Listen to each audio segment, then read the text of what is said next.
suis vétérinaire à Paris, je suis le docteur Silbert. Je vais vous parler de l'acte d'euthanasie et d'incinération qui s'ensuit, puisque malheureusement c'est un acte auquel on est confronté plus ou moins régulièrement dans notre quotidien de vétérinaire. L'acte d'euthanasie reste un moment douloureux et reste un moment très particulier dans la vie d'un vétérinaire, parce que au-delà de l'acte en lui-même, il y a tout l'accompagnement psychologique qu'il faut faire. Et donc il faut accompagner les familles, il faut accompagner les propriétaires, parce que c'est quelque chose qui est très douloureux.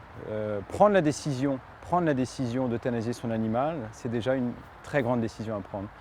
Notre devoir, au-delà de l'acte, c'est d'accompagner le client dans cette décision. C'est de le conforter dans sa décision et c'est de faire en sorte que ça se passe de la manière la plus paisible qui soit. Il est possible aujourd'hui de faire incinérer son nouvel animal de compagnie de la même manière qu'un chat ou un chien. Il sera pris en charge exactement de la même manière, avec une convention signée entre le vétérinaire et son propriétaire, et une possibilité aussi d'incinération individuelle et de récupération des cendres. Lorsque la prise de décision est faite par le propriétaire d'euthanasier son animal, la première question que le vétérinaire va poser au propriétaire, c'est le devenir de l'animal.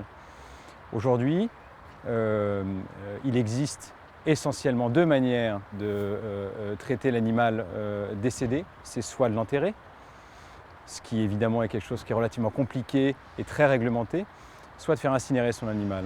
Quand l'acte d'incinération, lorsque la décision est prise d'incinérer son animal, le vétérinaire va proposer une incinération collective, c'est-à-dire que l'animal sera pris en charge par une société d'incinération et sera incinéré avec d'autres animaux, avec d'autres chiens ou chats, ou alors une incinération individuelle, c'est-à-dire que l'animal sera pris en charge tout seul, sera incinéré tout seul, et le propriétaire aura la possibilité de récupérer les cendres.